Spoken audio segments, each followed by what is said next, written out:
जी का है और 121 क्वेश्चन इसने क्या किया बच्चा, ठीक किया है। और 121 क्वेश्चन ओबीसी से है, जनरल से नहीं मैं बात करूं, ओबीसी की मैं बात करूं, जबकि 115 प्लस वाले का नंबर बन रहा है, ठीक है ना। अगर मैं बात करता हूं इस बच्चे का सिलेक्शन ना होने की वजह, आप जानते हो कितना नंबर इसका कम हुआ होगा नॉर्मलाइजेशन से, क्योंकि ऐसा तो है नहीं कि कट ऑफ भी डिसाइड है और उसके बाद भी इनका नंबर नहीं है, जबकि 121 का आप निकाल सकते हो कितना नंबर इनका बना होगा, इसके बाद इनका नंबर नहीं है। इसका मतलब यही है कि नॉर्मलाइजेशन से इनका भी स्कोर कम हुआ है, और जिसका नॉर्मलाइजेशन से स्कोर कम हुआ है ना, वो अपने बारे में बस ये बता सकते कि यार मेरे 121 क्वेश्चन ठीक थे, इतना क्वेश्चन ठीक होने के बावजूद मेरा नंबर नहीं है। ये वो बात अपनी आप तक पहुंचा रहा है बच्चा, ये काबिल है, लेकिन इनकी काबिलियत नॉर्मलाइजेशन है जो छिपा रहा है। अगले कॉलर बताइए। हेलो हेलो जी बच्चा बताइए। हाँ सर, जय हिंद सर। जय हिंद भाई, कैसा रहा स्कोर बताइए अपना। सर मेरा मैथ में 35 सही था। मैथ में 35, भाई वाह, बहुत बढ़िया, जबरदस्त। और सर रीजनिंग में सर 32 था। रीजनिंग में 32। आप रो रहे हैं क्या? सर क्या करूं सर। बाप रे, कहाँ से आप? सर गोरखपुर से। अच्छा जीएस में बताइए, आप जीएस में बताइए। सर जीएस में 21 थे बस, और सर हिंदी में सर 28 क्वेश्चन सही थे सर मेरे। आप ये मुझे बताइए कि ये बच्चा कहाँ से फेल हो सकता था? सब कुछ सेफ स्कोर है, और टोटल कितने बन रहे बच्चा आपका? सर मैं पूछना चाहता हूँ सर, ऐसा क्यों है मेरे साथ सर मैं तो मम्मी पापा कुछ कर भी नहीं सकता हूँ सर। अपने कमरे में सर 6 महीने तक सर पेपर के समय में न सर एना रखता था सर, मैं कंघी रखता था, बाल भी सर नहीं झाड़ते थे वो लोग सर। हम लोग का सिलेक्शन रुक गया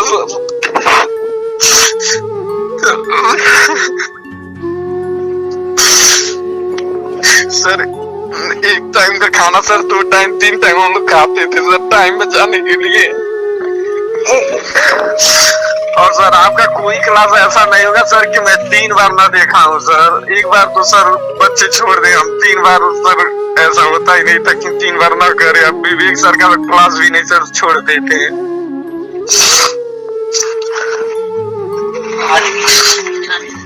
सर। नॉर्मलाइजेशन किस प्रकार से किया गया सर, सेक्शन वाइज भी कर दे तो मेरा सर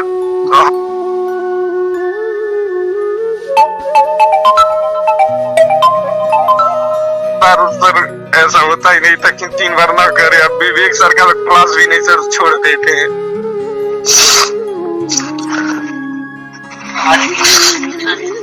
सर। नॉर्मलाइजेशन किस प्रकार से किया गया सर, सेक्शन वाइज भी कर दे तो मेरा सर अब भी आपका हो जाता, सेक्शनल नॉर्मलाइजेशन भी होता तो आपका हो जाता, कोई दिक्कत वाली बात नहीं है सर। फिर भी मैं और बच्चों को देखकर सर मोटिवेट हूँ और नेक्स्ट एग्जाम के लिए तैयारी फिर से करूंगा सर। लेकिन सर दिल इतना टूट गया है कि सर अगर इतना तैयारी करने के बाद अगर मैं जॉब नहीं पाया तो सर कैसे आगे फिर इतना मेहनत सर कैसे कर पाऊंगा सर।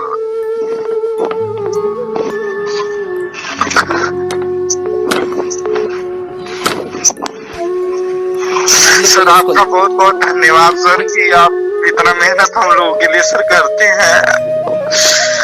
और सर ये बातें मैं सर किसी से नहीं कह पा रहा था सर, रात से सर रात में इसलिए कॉलर्स को ले रहा हूँ, इसलिए मैं कॉलर्स को ले रहा हूँ क्योंकि बहुत सारे बच्चे अपनी बात नहीं कर। हाँ सर, थैंक यू सर जो आपने मेरा कॉल सर लिया, बहुत बढ़िया। अब मुझे ये बताइए, ऐसा एक बच्चा ये नहीं है भाई, ऐसा ये एक बच्चा नहीं है, ऐसे बहुत सारे बच्चे हैं।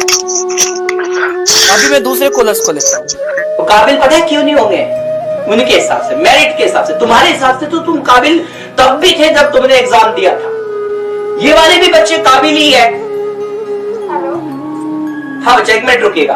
तो मैं आपसे क्या कह रहा हूं, तुम तो फिर भी इसलिए रो रहे हो क्योंकि तुम्हारा डीवीपीएसटी में नाम नहीं आया। मैं तो इसलिए परेशान था कि मैं हर चीज में कामयाब था, हर चीज के लिए काबिल था, कट ऑफ से भी ज्यादा है, नंबर भी अच्छे हैं। कटने के बाद 36 नंबर के आसपास कटने के बाद भी मेरा मेरिट में नंबर है, लेकिन रिटन इन फेल ऐसा मैं नहीं, ऐसा हजारों बच्चों के साथ हुआ। केवल सेक्शनल नॉर्मलाइजेशन के चलते, या इस नॉर्मलाइजेशन के चलते ही मैं तो बोलूंगा, मैं तो खैर सेक्शनल नॉर्मलाइजेशन का शिकार हूं, या बाकी और भी होंगे, बहुत सारे होंगे, लेकिन जिसके घर में आग लगती है उसे दर्द समझ में आता है। आज तुम्हें समझ में आ रहा है, तुम लाखों में हो, तुम चीजें शायद बदल भी पाओ अपने हिसाब से। मैं नहीं बदल पाया, हजारों नहीं बदल पाए और ना बदल पाएंगे कभी, जब तक कोई एक बड़े घर से या कोई बेहतर लड़का, खैर बड़े घर से क्यों, कोई सरकारी आदमी तैयारी करेगा, पैसों की जिसके पास कमी नहीं हो, हम जैसे आदमी में थोड़ी ना काउंट होगा, तो खैर कोई ऐसा तो होगा जिसकी आवाज कहीं ना कहीं पहुंचेगी जरूर। मैं कह रहा हूं दिल से, मेरे हर बार जब भी यूपीएसआई का नाम आता है तो मेरे दिल से बस एकदम दुख एकदम ऐसा मन करता है, जो बिलक जाता है ना, जैसे कोई मछली तड़पने लगती है पानी से बाहर आके, मेरे वो हालात हो जाते हैं एसआई के नाम से। मैंने बार बार बोला, मैंने वो वीडियो भी बनाई थी जिस दिन सुप्रीम कोर्ट का फैसला आया था, मैंने कहा था पता नहीं ये किस तरह का फैसला है, क्या है ये चीज, खैर कोई बात नहीं, आज तुम शायद इस दर्द को नहीं समझोगे। मैंने उस बात अपनी रोक दी थी, मैंने वो बात कहते हुए, मैंने वो बात रोक दी थी अपनी कहते हुए कि जो हमारे साथ हुआ कल तुम्हारे साथ होगा, कहीं तुम्हें बुरा ना लग जाए, लेकिन आज वो हुआ है। तुम्हारा स्कोर अच्छा है पर तुम अपने दोस्तों को, अपने साथियों को, भाइयों को, परिवार वाले हिस्सों को या पड़ोसी को या रिश्तेदार को किसी को बताने के लायक नहीं है। अपनी कम में होंगे, ना कारा होंगे, ना पढ़ने वाले होंगे, फोन में बैठने और फोन को देखकर मतलब चैट करते होंगे, पता नहीं क्या क्या तुम्हारे बारे में सोच रहे होंगे, और उन्हें हंसी आ रही होगी जो आपका पड़ोसी होगा कि नहीं हुआ रे, चलो ठीक ही है। लेकिन तुम्हारे माँ बाप, एक लड़की ने बोला मेरे बाप नहीं है, मेरे पिताजी नहीं है, मेरी माँ है, वो भी सही तरीके से, उनका जो दिमाग है वो उस तरीके से मतलब मेंटली वो ठीक उस तरीके से नहीं है, नॉर्मल नहीं है, कहने का मतलब। वो बच्ची रो रही थी, आपने देखी बिलकती हुई, वो रोती हुई बच्ची देखी होगी, ऐसे हजारों बच्चे, उसकी आवाज में बनना चाहता हूं कहीं कोई बच्चा ऐसा ना हो कि इस प्रेशर में, इस टेंशन में, इस माहौल में खुद को खत्म ना करे। मैं वो आवाज बन के यहां पे खड़ा हूं, थोड़ी देर के लिए सही, लेकिन बच्चा समय खुद को ऐसे मौके में, ऐसे टाइम पे खुद को बाहर निकालने के लिए अकेले मत रहना। अगर आपको ये टेंशन है, बहुत ज्यादा टेंशन होगी, मैं 7 दिन नहीं सोया, मेरी आंखें लाल मोटी, जिस दिन मेरा अभी फाइनल सुप्रीम कोर्ट का फैसला है उस दिन तो मैं सिस्टम से ही उठ गया, सिस्टम से ही सब शरीर में से एकदम जान सी निकल गई, यूपीएसआई नहीं निकल गया। हालांकि मैं चाहे ज्वाइन करता या नहीं करता वो बात अलग थी, पर मेरा ड्रीम, मेरा सपना, और जो हजारों लाखों बच्चे मुझमें एक आइडियल मानते थे एसआई के लिए, वो सपना मेरा खत्म। मेरे हाथ पैर जैसे मतलब काम करने बंद हो गया, अपाहिज सा मैं अपने आप को फील कर रहा था। मैं कमरे पे गया, मुझे ये नहीं पता किसका फोन आ रहा है, मैं कैसे किससे बात करूं, क्या मैं बोलूं, मैं किसको क्या समझाऊं। यार मैं सबके लिए सपना एक देख रहा था, यार मैं तो ऐसा ही सिलेक्टेड हूं, ये हूं, नंबर भी मेरे अच्छे हैं, हाई कोर्ट का फैसला, ये फैसला, वो फैसला, कोई फैसला नहीं यार, सीधे एक ही आवाज है, खत्म करो यार, जो हमने कहा वो सही है, वो सही है। अब तुम देख रहे हो ना अपना हिसाब, ये तुम्हारे साथ हुआ है आज, इसलिए तुम दुखी हो, और वो खुश है जिसका ये रिजल्ट नहीं आया, वो सिलेक्शन ले चुका, उसे वो दुख जब महसूस होगा, जैसे मैंने डीवी पीएचडी दिया, फिजिकल मैंने दिया, मेडिकल के लिए मैंने खुद को फिट रखने के लिए दिन रात मेहनत की, अपनी आंखों की टेस्टिंग करवाई, अपने शरीर की टेस्टिंग कराई, कई बार सरकारी हॉस्पिटल में गया, और उसके बाद पता क्या चला, तुम रिटिन इन फेल। कोई विश्वास करेगा? अरे ये किस तरह का भाई साहब अप्रैल फूल बनाया तुमने, ऐसा तो कोई मजाक ही नहीं करता, घटिया मजाक। मेरे साथ का बंदा रनिंग करते करते मर गया और तुम कहते हो आज रिटिन इन फेल। भाई डीवीपीएसटी के लिए क्यों बुलाया था तुमने, फिजिकल के लिए तुमने क्यों बुलाया था? तुम तो खैर कहीं बुलाए नहीं गए, तब तुम फेल हो। बेहतर स्कोर करने के बाद 125 के बाद 127 के पास हजारों कॉल मेरे पास आ रही है, इतना बढ़िया स्कोर करने के बाद तुम फेल हो। तुम इसलिए दुखी हो कि तुम्हारा डीवी पीएचडी में नहीं हुआ, मैं तो इसलिए दुखी था कि मेरा सब कुछ हुआ, हजारों बच्चों को हुआ, लेकिन कुछ हुआ, कुछ नहीं हुआ। नॉर्मलाइजेशन हुआ, केवल नॉर्मलाइजेशन हुआ, केवल वो चीज हुई जो लाइफ में पता नहीं यार किस तरह का ये फैसला है कि एक बंदा सेक्शनल कट ऑफ पास करके, हर तरीके से पास करके मेहनत करके हजारों सपने देखकर 5 साल कोर्ट में लड़ने के बाद भी कुछ नहीं हुआ। कुछ नहीं होता। जिसका होता है वो खुश, और जिसका नहीं होता दुनिया हंसती है। तुमसे पूछ नहीं रहा होगा कि आज तुम्हारा कितना स्कोर है, मैटर ही नहीं करता है। तुम्हारे भाई का हुआ है, तुम्हारे पड़ोसी का हुआ है, उस रिश्तेदार का हुआ है, 35,000 का हुआ है, तुम्हारा क्यों नहीं हुआ? इस बात को मैटर करता है। बस फाइनल में मेरिट में दिखना चाहिए। उनका भी तो नॉर्मलाइजेशन हुआ होगा, तुम्हारा ही क्यों नहीं हुआ? बुरी किस्मत वाले, पैदा ही होते मर जाता। मैं खुद को कह रहा हूं, ऐसा मेरे साथ। उन हजारों लाखों की किस्मत में भी तो ये चीज हुआ होगा ना, नॉर्मलाइजेशन। उनका कैसे सिलेक्शन हो गया? जरूर तेरे अंदर कोई कमी है। हाँ, मेरे अंदर कमी है कि मैं साला पैदा हुआ। मैं पैदा हुआ, ये मेरी कमी है। लेकिन मेरे हाथ में नहीं था ना भाई। मेरे हाथ में मेहनत थी, उस लड़की के हाथ में मेहनत थी जो 2018 में एसएससी जीडी में बाहर होके 3 साल से लगातार एसआई बनने का सपना देख रही थी। सपना देखा उसने एसआई बनने का, कोशिश भी करी, ईडब्ल्यूएस में 117 क्वेश्चन भी ठीक करे, हर तरीके से। उसके घर में कोई नहीं है, अकेली वो है जो घर चला सकती थी। 3 साल कम नहीं होते, हर दिन में 24 घंटे और 365 दिन होते हैं। रो रही है एक बच्ची बात करने के लिए, लेकिन मुझे पता है उसका भी दुख इसी में से कोई एक होगा। आप में से भी कई सारे बच्चे होंगे जो मेरी आवाज सुन रहे होंगे। एक दूसरे की आवाज बनिए, एक दूसरे की शक्ति बनिए, ताकत बनिए। हम 1000 थे, हम कुछ नहीं कर पाए, तुम लाखों में हो। कम से कम अपने हक के लिए आरटीआई तो डाल सकते हो। अरे भाई, मेरे 127 क्वेश्चन ठीक है, मुझे कम से कम इस बात को जानने का अधिकार तो है कि आखिर 115 पे सिलेक्शन होना था, 110 पे सिलेक्शन होना था, तो 127 पे क्यों नहीं है? और तुम मुझे यार ये बताओ, मैं इसलिए परेशान था कि 160 क्वेश्चन है और 160 में से 127 क्वेश्चन मैंने ठीक करे, मतलब 33 क्वेश्चन मुझसे गलत हो गए। तुम इस 200 क्वेश्चन कैसे कर लेता रे बाबा? 160 में से मैं 127 क्वेश्चन ठीक करे, क्या ये मेरी गलती है? 160 में से 200 क्वेश्चन तो ठीक नहीं करता ना मैं। थी तो 160 ही, तो इजी शिफ्ट तो आपने बनाई थी, मैंने तो इजी शिफ्ट नहीं बनाई थी ना। सिर्फ आसान देने वाले भी आप हो, मेहनत करने वाले हमें, दिन रात मेहनत हम करते हैं, हर एक चीज हम करते हैं। तो आखिर ये कैसे हुआ? कैसे हुआ ये? कोई भी बच्चा जो एग्जाम देने जाता है उसके लिए सिर्फ हार्ड और आसान नहीं होती है। मेहनत करने वाले के लिए, उसके लिए सपना होता है वो एग्जाम, जिसके लिए वो दिन रात जगता है, मेहनत करता है, मरता रहता है। और वो मेहनत हमने की, तो हमने क्या गलती की? अगर 127 क्वेश्चन ठीक हुए, तुमने हमारा नॉर्मलाइजेशन किया या जो भी किया वो तो हमें पता ही नहीं, हमारा तो फाइनल सिलेक्शन नहीं हुआ, तो किस तक ये आवाज पहुंचाएंगे बताओ? कोई सुनने वाला नहीं है, फोन लगातार चल रहा है, लगातार घंटी बज रही है। बताइए आप क्या कहना चाहते हैं मैम, आप बताइए। जिसकी मैं बात करता हूं ना, बार बार फिजिकल में मरा, उसके परिवार में उसके पापा मात्र थे, मर गए थे। वो कांस्टेबल बना, मेरठ कांस्टेबल में ड्यूटी करता था वो। उसकी बहन थी और उसकी मां थी, और वो था मेरे साथ फिजिकल कर रहा था।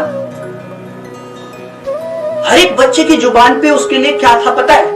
अपने अपने घर से भाई कुछ पैसा लेके उसके घर वालों को दे देते हैं, क्योंकि पता नहीं उसकी माँ को उसके लिए नौकरी मिलेगी, किसी को मिलेगा कि नहीं। वो उसकी माँ का कैसा, उसकी बहन का, जो उसकी बेटी है उसका कैसे ध्यान रखेगी, क्योंकि उसका बेटा जो था वो मेरे साथ फिजिकल करते हुए उसी ग्राउंड में ऑन द स्पॉट जो कांस्टेबल था मेरठ का डैड, और मैं भी उसी के साथ उसी हॉस्पिटल में था एडमिट। अब आप कहेंगे कि ये तो आपकी गलती है, फिजिकल तो आप ही करने जाते हो, दौड़ते भी आप ही हो, आप अपने आप को फिट रखिए। तो क्या वो फिट नहीं था? वो कांस्टेबल था। अगर वो फिट नहीं था तो उसके पीछे का कारण क्या है? आज भी जो एसआई भर्ती हो रहे हैं, उन्हें पिछले 3-4 साल पहले भर्ती हो जाना चाहिए था कि नहीं? 5 साल बाद भर्ती क्यों? तो फिजिकली फिट रहा क्या? इसमें गलती किसकी है? तुम्हारी गलती है। तुम्हें अपनी जिंदगी को बेहतर बनाना चाहिए, तुम्हें दिन रात बेहतर खाना चाहिए, फिजिकल करते रहना चाहिए। अगर हम 10 साल बाद भी तुम्हें भर्ती देंगे, आपको ज्वाइन करेंगे, तब भी तुम यंग दिखने चाहिए। इसमें तुम्हारी गलती है? हाँ जी, हमारी गलती है, हम पैदा ही गलत हुए। वो मां, उसकी जो बेटी आज उसका पता नहीं क्या है, मुझे नहीं पता लिटरली, लेकिन अगर उस बच्चे को पता होता कि तू रिटर्न इन फेल होगा, उसकी आत्मा पे देखिए क्या बीत रही होगी, क्योंकि वो भी बच्चा आखिर में रिटर्न इन फेल आया था।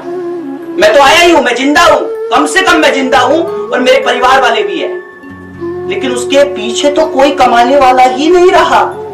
तुमने कमाल का मजाक किया रे मेरे दोस्त, कमाल का मजाक किया है। वो बच्चा जो रनिंग करते हुए ग्राउंड में मर गया, आखिरी में उसके मरने के बाद भी उसे ये पता चला कि तू तो रिटर्न में फैलता, तो भाई तुम यहाँ रनिंग करने ही क्यों आया था? तुमसे तुम्हारा कम से कम घर तो चल रहा था, कम से कम तुम कमा तो रहे थे, कांस्टेबल की नौकरी तो कर रहे थे। उसने पता है क्या ही सोचा कि मैं अपनी बहन की बेहतर शादी कर पाऊंगा, अगर एक ऐसा ही बनूंगा, कुछ बेहतर बना पाऊंगा और अपनी माँ का और अपनी बहन का ध्यान रख पाऊंगा। उसने शायद ये सोचा, पर लगेगी दुआ बेटे, बद्दुआ भी लगेगी, किसी की तो लगेगी, ऐसा कुछ होगा सब बदल के रख जाएगा। ये आंसू तुम्हें आज शायद दिखाई नहीं दे रहे, तो भगवान या तो मर ही गया है, या तो कहीं भगवान होता ही नहीं। अगर होता है, कोई मानता है, पूछता है उसको, तो सब देख रहा है, वो सब देख रहा है, सबका हिसाब करेगा एक दिन। बताने की हिम्मत नहीं होती है रिजल्ट।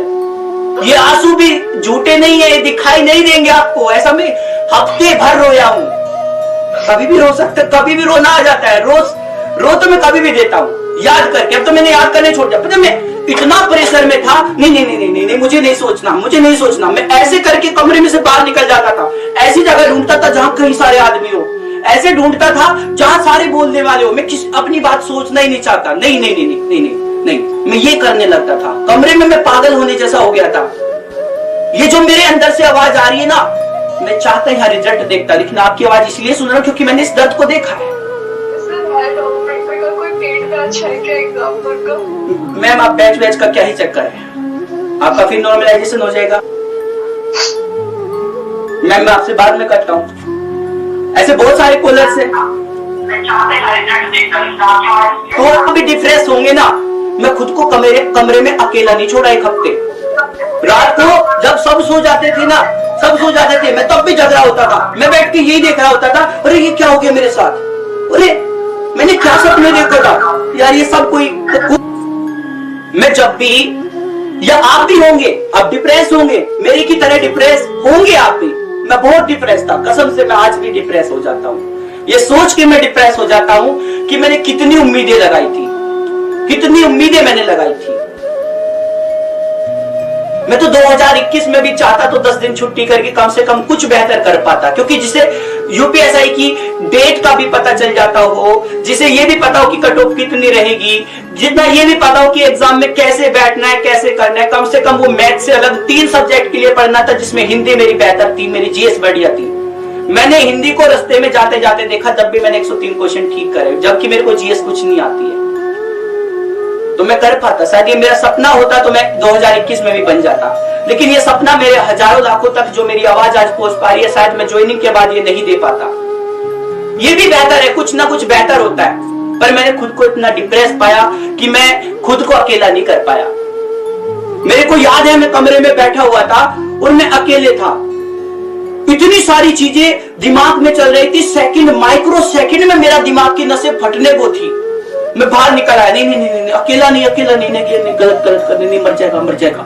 ये करते करते मैं कमरे से बाहर निकल आया, नहीं। और रात के 12-1 बजे थे, मुझे लगा ही नहीं क्या टाइम हुआ है। मैं नीचे आया, मैंने देखा कि सब सो रहे हैं। मैंने कहा मैं क्या करूं। मैंने अपना फोन उठाया और मैं इसमें वीडियो देखने लगा अलग अलग तरह की। उसमें भी गलती से पढ़ाई की वीडियो से गलत है। इतने मतलब ऐसा मंजर मेरे साथ में हो रहा था ना, मैं आपको बयान नहीं कर सकता। मैं पागल होने की स्थिति में था। ये स्थिति मैंने देखी है, जो आपके दिल में, जो आपके अभी जो अंदर चल रही होगी ना, ये आग, उससे ज्यादा मोटिवेट आप कभी नहीं होंगे जिससे मोटिवेशन आपके अंदर आज होगा। ये मोटिवेशन दोबारा कभी नहीं मिलेगा लाइफ में। और ये जिंदगी भी दोबारा नहीं मिलेगी, इसे खत्म करने की जरूरत नहीं है। मैंने इससे बाहर निकलना सीखा है, मैंने इस डिप्रेशन से बाहर आना सीखा है। भले मैं ऐसा ही नहीं बन पाया, लेकिन आप ऐसा ही बनोगे एक दिन। तुम हो ऐसा ही अपने आप में, तुम काबिल हो। तुम्हारे हाथ में वो जो कहते ना, वो डंडा नहीं है तुम्हारे, वो जो शरीर कहते उस बॉडी पे, उस शरीर पे, उस पे वो 2 स्टार नहीं है, वो वर्दी नहीं है, पर तुम हो। तुम आज भी हो क्योंकि तुम काबिल हो। तुम्हारी काबिलियत पहचानने वाला नहीं है। ये दुनिया अलग है, हमारी वो दुनिया ही नहीं है ये जिसमें हम रहते हैं। तुम रो रहे होंगे, मैं रो रो के पागल हो गया था, रो रो के। ये जो आंखें तुम देख रहे हो ना, इन्हें मैंने ठीक करवाया। मुझे गाड़ी सामने से जाती हुई दिखाई नहीं देती थी, मेरी नंबर इतना बढ़ गया था। आज मैं बिना चश्मे के खड़ा हूं केवल इसलिए क्योंकि मैं एसआई का सपना देखा था। लाखों रुपए तो मैंने अपनी आंखों को दान कर दिए उस सपने के लिए। मैंने क्या नहीं किया, अपने शरीर में हर चीज को मैंने चेक करवाया कई बार। मेरे घुटने तो नहीं मिलते, एक बार देखो तो सही यार, कोई बताओ तो सही मुझे। मैं लखनऊ पहुंचा, अगले दिन मेरा डॉक्यूमेंट वेरिफिकेशन था। लखनऊ पहुंचा, मैंने घर वालों को कहा कि मुझे डाउट है, कभी मेरा मेरा जो डॉक्यूमेंट वेरिफिकेशन है उसमें मेरे पास फाइनल डिग्री नहीं है, मेरे पास थर्ड ईयर की मार्कशीट नहीं है, कभी मैं बाहर ना हो जाऊं। घर वाले भी पैसे देते हैं, मानते हैं। मैं एक दिन पहले गया, और शायद ये इसलिए हुआ मेरी लाइफ में क्योंकि मैं आज आपको बता पाऊं कि डॉक्यूमेंट वेरिफिकेशन में क्या क्या होता है। मैं गया, उनको एडमिट कार्ड दिखाया, मैंने कहा कि मेरा डॉक्यूमेंट वेरिफिकेशन है, आप मुझे मेरे कागज बना के दे दीजिए। फिर मैं दोबारा बरेली गया, फिर मैं वहां अपना डॉक्यूमेंट वेरिफिकेशन कराया। ये सारी चीजें मैंने कराई। फिजिकल के लिए मैंने रनिंग की लगातार। रनिंग करना मुझे अच्छा नहीं लगता, मतलब मेरे को नहीं बनता है। मेरे को दौड़ना है, सिर्फ फाइनली दौड़ना है, ऐसा मेरा दिमाग में मतलब ऐसा रहता है, यार नहीं दौड़ना नहीं है, चलो अपना पढ़ो, मस्त करो अपना। फिर भी मैं दौड़ा, मैं 15 दिन 20 दिन दौड़ा। पैर दुखे, पैर इतने ज्यादा दुखे क्योंकि हमेशा बाहर ही रहा, पढ़ाई लिखाई की। फिजिकली मैं मतलब उस तरीके से मैं मेहनत मैं नहीं करी, जबकि फिजिकली मैं बहुत ज्यादा fit. High jump, long jump में कभी कोई दिक्कत नहीं, लेकिन फिर भी मैं उसके रनिंग के लिए मैंने रनिंग की, और पता नहीं था कि आखिरी में जिस चीज के लिए तू इतनी लड़ाई लड़ रहा है उसके लिए तो तू पहले ही फेल है। उसके लिए तुम्हें डॉक्यूमेंट वेरिफिकेशन में भी नहीं जाना चाहिए था, और कुछ कर पाया। तुम भी नहीं कर पाओगे सिवाय अपने स्कोर कार्ड जानने के। आरटीआई डालिए, स्कोर कार्ड जानिए, और फिर बैठ जाइएगा, क्योंकि इससे भी कोई फर्क नहीं पड़ेगा। जो उन्हें करना वो करेंगे, होगा तो उनकी हाथ है, और फिर बैठ जाइएगा, क्योंकि इससे भी कोई फर्क नहीं पड़ेगा। जो उन्हें करना वो करेंगे।